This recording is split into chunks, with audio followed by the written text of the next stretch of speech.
something I want to talk about, but yesterday evening I had an intricate conversation with Lorenzo, and then I thought I might have to alter my presentation a tiny bit. Then I had the pleasure of talking to Susanna the afternoon. I said, altering the presentation won't be enough, I need to talk about something totally different. So now I'll give it a shot, and what I'm going to talk about now is just on the top of my head. Because I figured as I listened to the conversations continuing over the course of the day, that actually I should talk about something very different than originally intended. And I want to talk about that these rising populist parties in Europe are not a threat to liberal democracy, but instead quite the contrary. They are a symbol that liberal democracy is working. And I will explain to you why I reached this conclusion. And I will explain this with two case studies I think I know best. The first one is my own country, Germany, and the second one is the one I had the pleasure of studying in the last 6 months, the UK, where UKIP is rising and we're focusing on since the elections are on the horizon in May. So why is the rise of these parties a symbol of a vivid, vibrant liberal democracy? The most important message I took away from studying these parties is that whenever we talk about European integration, fiscal policies, austerity measures, unemployment figures, the state of integration of immigration policies, asylum policies, all these measures have no impact whatsoever on what voters think about Europe, about immigration, or whether they vote for these parties, yes or no. Instead, what we figured is that what matters most to voters is what they think is happening. So they really don't care so much what's happening, but what they perceive as happening. And when you have a close look at that, the rise of these parties makes a lot of sense.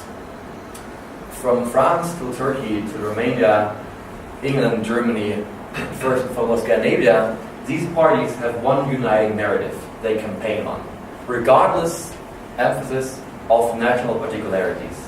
The prime campaign slogan of them can be summarized as, "We stand for the nation against the political establishment." This is the winning formula. For the nation against the political establishment. And if you dive into these two different aspects of the rhetoric, it makes a lot of sense why the rise of these parties is in fact a heyday of democracy. These parties present themselves as defenders of the nation when voters feel that their perception of the nation is under threat by an external intrusion. The external intrusion usually is symbolized by the migrants or the European Union or the United States. Something huge, despicable, uncontrollable, totally beyond the scope of your national government. This means, as this is only about perceptions, voters at first need to think, oh, there is a problem coming from the outside. And then this issue comes to the fore. And I want to explain that the demands these parties have, they're not fascist and they're most certainly not legitimate. Not at all. They're totally democratically legitimate. Why? Because we can see that before these parties rise, the very same demands they have been put forward by established parties first. They basically duplicate the demands of other parties. And here I will dive into the case study number 1, Great Britain. Again, I beg to differ with Otto's statements why UKIP is rising. When you have a look at why UKIP is rising exactly in 2012 and not before, you see that in 2012 the Cameron government changed course over Europe. From 2009 on, David Cameron said he will cast a referendum in and out on Europe. And he promised he will cut down immigration from Europe to 100,000 a year. Of course, you might say this was a bold move. It was also a very stupid move. Because he knew, or he should have known, he will never be able to achieve that. But he never told the public that he will not achieve that. From 2009 to 2012, he said, don't you worry, we'll cast an in and out referendum, we'll cut immigration from Europe. From 2012 when he said, oh no, wait a second, I think this is not going to work. Migration is not so bad as I thought, and we will not cast in and out referendum in the UK. And this is exactly the time where UKIP began to rise. And they basically say the very same thing. They say, well, you know, let's leave the European Union, let's cut migration down to 100,000, and let's try to better be off on our own terms. So here you see a strong connection between the rise of these parties and the message other parties delivered in the first place, which to my reading should give a hint on that these parties claim they are not worse or better than the claims of other parties. They are more or less filled a niche the other parties opened themselves in the first place. Very similarly, in the German case. In Germany, as you know, from 2012 on, it's the very first time since the early 90s that a right-wing populist party is rising. It's the Alternative for Germany, the Alternative for Deutschland. And this party rose exactly based on a similar pattern as in Great Britain. This party rose as after 2010, the German government said, we will not support Greece any longer. This was the official government line for 1.5 years in Germany, from 2010 to 2011. In 2012, the German government decided, oh, wait a second. This might lead to the Eurozone imploding, we should reconsider our position. And then German voters said, wait a second. 2 years ago you said we will not support Greece any longer, but now you said so. Then a new party entered the scene and said, you know, I have an awesome plan, let's not support Greece any longer. And then German politicians were quick to blame them, oh my God, they're against Europe, they hate the great idea we all strove for. This is bullcrap. They more or less just said the very same thing the German government said 2 years before. Well, why am I spending so much time to elaborate on this? Because as this party says, you know, we are the only party who defends your interests, who defends your beautiful, glorified nation. And the nation as such defends itself against an external threat. And the established parties failed to deliver according to the message.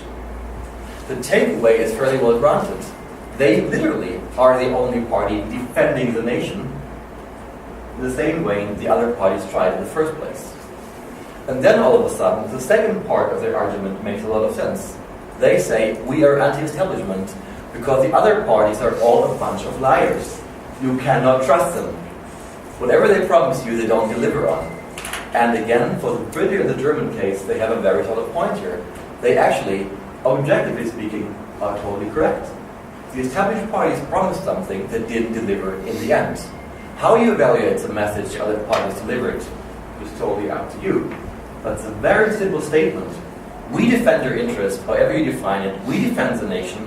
And secondly, don't you trust the other guys. They are liars. They have a lot of empirical backing. And before I reach my concluding remarks, the recent polls in the British elections have shown that 40% of British voters consider immigration as being the prime issue. 40%. Only the National Health Service, NHS, is polling at similar rates, also important to 40% of voters. Then the voters were asked, so which party do you think has the best policies in stock to solve the immigration question in Britain?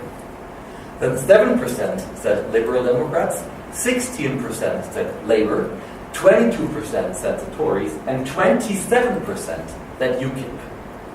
So 1/4 of the British voters think that these far-right parties have the best message, the best solution to the problem. Why? Because they observed the other parties as they proposed policies that didn't deliver. You might say, well, you know, this is not just, these policies were not deliverable from the start on, but you can't blame the voters on that. The other parties opened the niche, they didn't deliver, and now a new actor is stepping up to this and promises to deliver that the other parties did not do.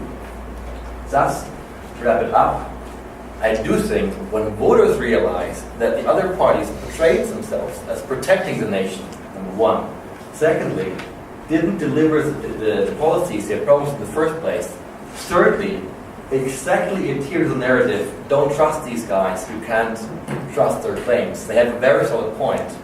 And just imagine, in this condition, if European voters would still stick with the other parties, we would wonder if they would never enter democracy. Instead, disappointed by other parties, aiming for a new party, which promises to deliver, to my reading, could be read as a symbol of a very vibrant liberal democracy. I'm done.